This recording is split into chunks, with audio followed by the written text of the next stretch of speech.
Assalamualaikum warahmatullahi wabarakatuh. Kami dari kelompok 11 mata kuliah Sistem Elektronika Lanjut ke kelas A ingin mempresentasikan hasil tugas proyek akhir kami, yaitu yang berjudul Smart Drain Inventory, monitoring kacang-kacangan, yaitu dengan objek kacang hijau.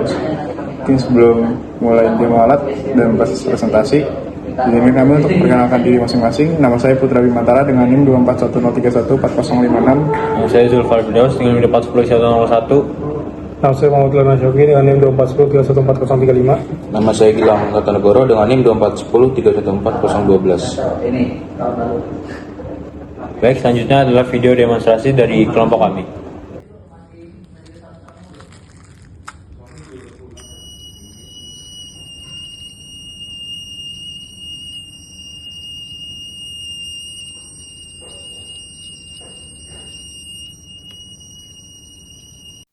Baik, kelompok kami akan membawakan Smart Drain Container, sistem monitoring stok kacang hijau berbasis IoT. Lanjut ke definisi dari Smart Drain Container, itu merupakan sebuah sistem pendeteksi penyimpanan makanan berbasis IoT dengan microalgoritma ESP32 yang menggunakan sebuah input yang berupa berat bahan dan juga kualitas lingkungan, suhu, serta kelembaban. Di mana fitur utama kita menggunakan berat, yaitu ada modul HX17 24 bit, kemudian ada monitoring lingkungan, kita menggunakan DHT22, serta kita menggunakan peringatan dini otomatis yang menggunakan buzzer, di mana kita akan beratnya melebihi 100 gram dan juga atau suhu mencapai 35, itu akan bunyi dari buzzer sendiri. Itu serta ada display, kita menggunakan I2C dan juga dashboard Blink IoT.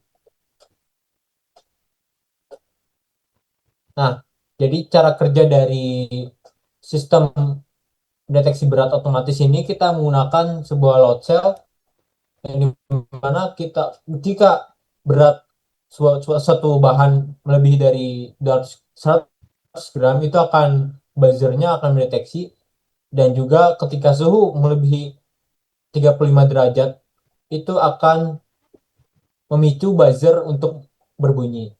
Kemudian ada LCD yang akan menampilkan sebuah berat, kemudian ada suhu, dan juga ada kelembaban. Di mana kita akan melakukan 3 input dan juga 2 output, yaitu berupa blink dan juga berupa LCD 12 I2C. Seperti itu.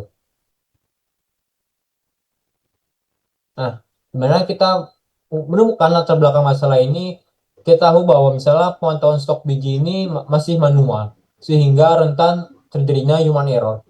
Kemudian kualitas lingkungan yang tidak terpantau menyebabkan fluktuasi dan juga kelembapan tinggi mempercepat pembusukan atau penurunan kualitas bahan. Dimana poin utama ini kita akan bagaimana merancang sebuah sistem dengan penyimpanan secara real time dan juga mekanisme peringatan otomatis saat wadah mengalami overfill, dan juga bagaimana cara mengintegrasikan data sensor agar dapat diakses secara lokal maupun jarak jauh. Nah, tujuannya kita merancang sistem monitoring berat biji-bijian menggunakan load cell, yaitu memantau parameter suhu dan kelembapan menggunakan DHT22, mengimplementasikan ARM berbasis buzzer, menyediakan antar muka monitoring berbasis LCD dan juga blink. Nah, manfaatnya kita mempermudah pemantauan stok dari jarak jauh dan juga mencegah food waste, yang dimana mengurangi risiko bahan tumpah atau rusak, dan juga visibilis data, dan juga ada potensi skabilitas.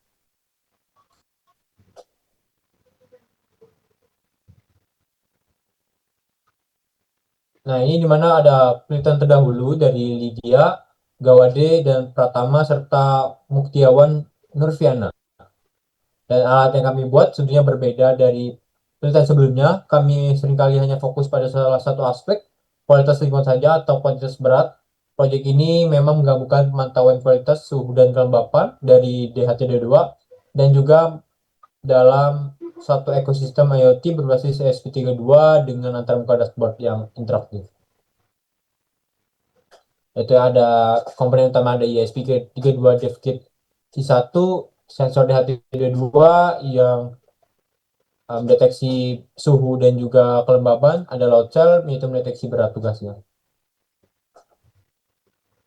Dan ada buzzer yaitu dari aktuator ini mengeluarkan bunyi ketika program melebihi sebuah batas yang sudah ditentukan. Ada LCD display 16x2 sebagai memicu untuk menampilkan input.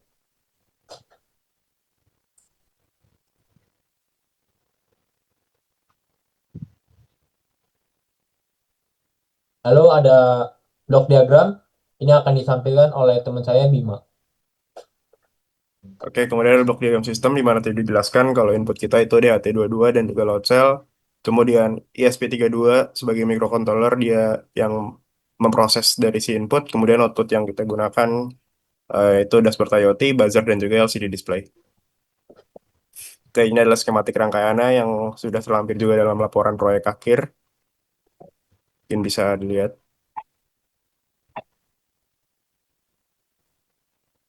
Oke, dan juga ini adalah pemetaan komponen dari tiap komponen ke pin yang ada di SP32, mulai dari komponen DHT, HX11, terus LCD, dan juga buzzer. Oke, kemudian ini adalah simulasi yang kita sebelumnya jalankan melalui software Walkwi, dan tentunya berhasil dijalankan.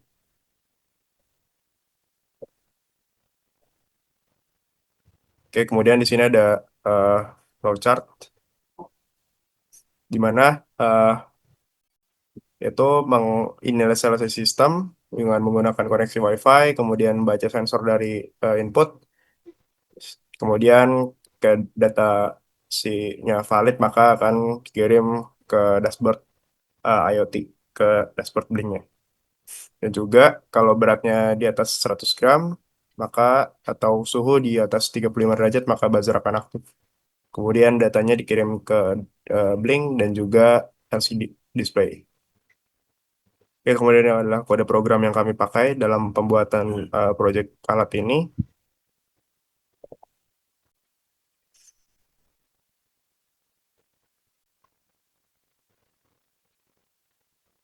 Baik, selanjutnya eh, akan dijelaskan oleh teman saya Gilang Notonegoro. Oke, baik. Selanjutnya, karena pada proyek kami kali ini, kami menggunakan dashboard IoT berbasis Blink, yang dimana dengan website Blink ini, kita dapat memantau kondisi dari kontainer smart inventory ini secara real time, baik dari berat, suhu, dan juga kelembapan. Nah, pada Blink ini kami menampilkan dari beratnya, yaitu mulai dari 0 sampai 900 gram, lalu juga suhu mulai dari 0 sampai 100 derajat, dan juga kelembapan dari 0 sampai 100%, 5 sampai 100% humidity. Nah, dari tampilan ini mempermudah dari user untuk melihat bagaimana kondisi dari kontainer tersebut secara real time. Nah, selanjutnya di sini ada skenario pengujian sistem. Yang pertama kita mulai dari prosedur dari kalibrasi load cell, yang dimana load cell akan diletakkan anak timbangan standar yaitu 100 gram, 200 gram, 500 gram, sampai 1 kilo secara bergantian. Lalu dibandingkan dengan pembacaan sensor dengan nilai referensi. Lalu lakukan juga pengujian untuk responsibility sensor suhu DHT22, itu untuk ukur suhu ruangan dengan termometer. Lalu ada pengujian komunikasi IoT, yaitu kirim data dari ESP32 ke dashboard IoT, ukur waktu dari pengiriman hingga tampil di dashboard. Lalu ada pengujian buzzer dan alarm, yaitu untuk mensimulasikan kondisi berat melebihi ambang batas, kapasitas wadah yaitu 100 gram, dan suhu mencapai ambang batas lebih dari 35 derajat. Dan untuk memverifikasi batas respon buzzer. Lalu yang terakhir ada pengujian stabilitas sistem, yaitu operasi sistem secara kontinu selama 24 jam, lalu dicatat uptime dan kejadian error tersebut. Boleh dilanjut. Nah, ini indikator keberhasilan dari proyek kami. Yang pertama yaitu akurasi sensor load cell, yang dimana melalui metrik penilaian diharapkan presentasi error rata-rata dibandingkan masa referensi.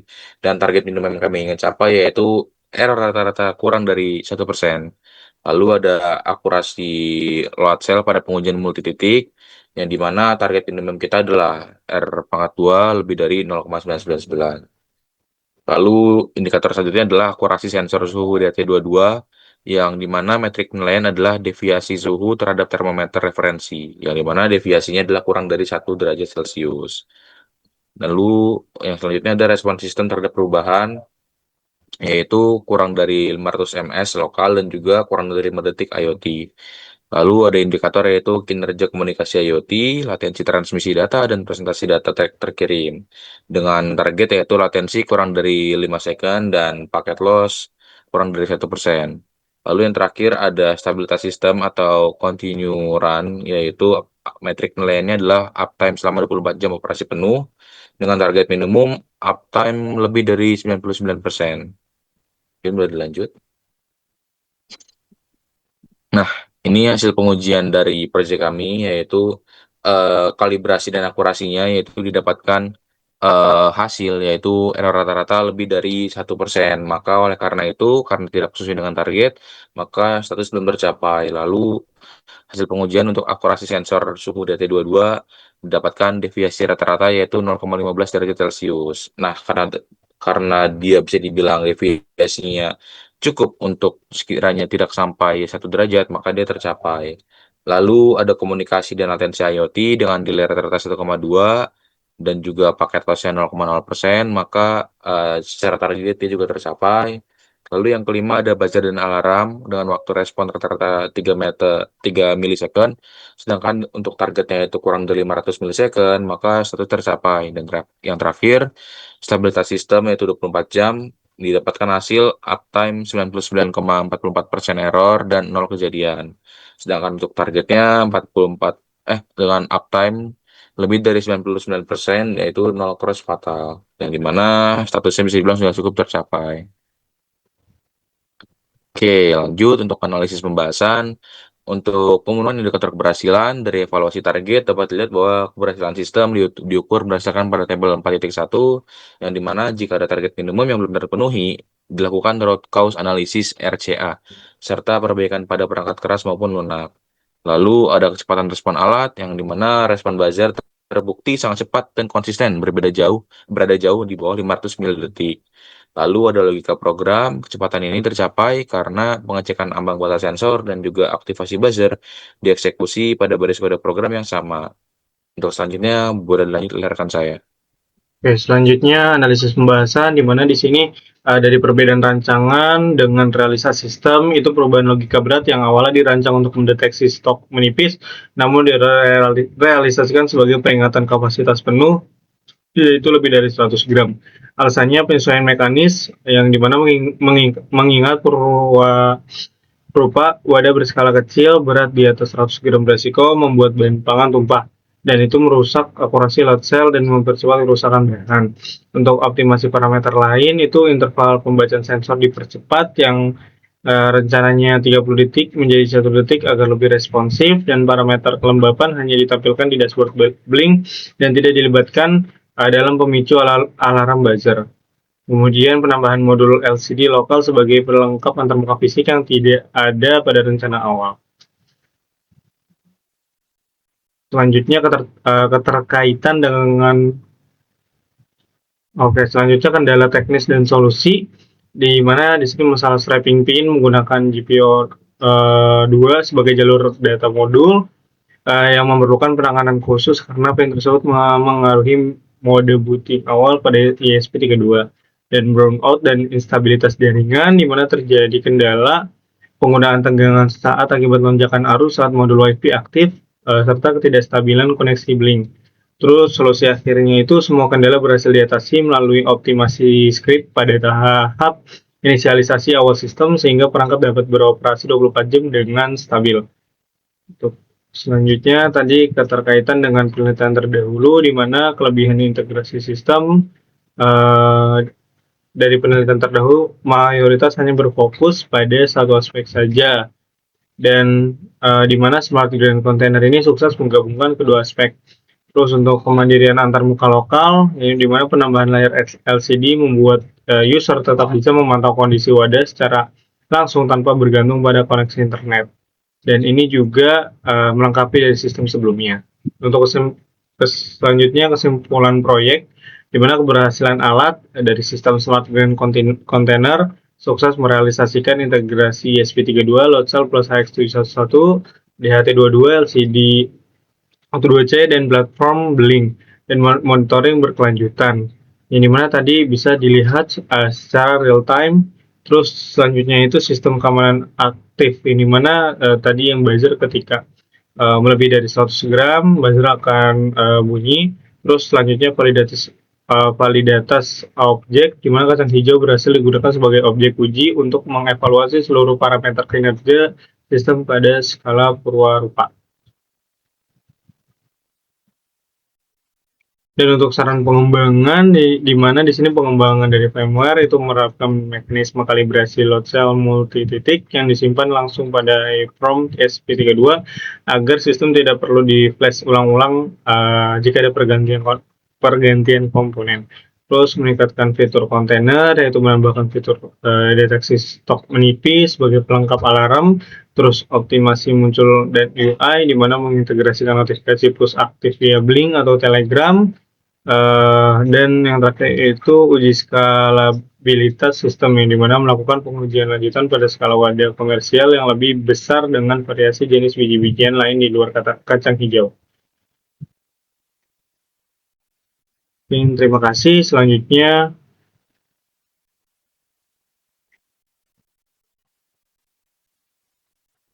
Ya, mungkin segitu saja presentasi dari kelompok kami. Kurang lebihnya mohon maaf. Wassalamualaikum warahmatullahi wabarakatuh.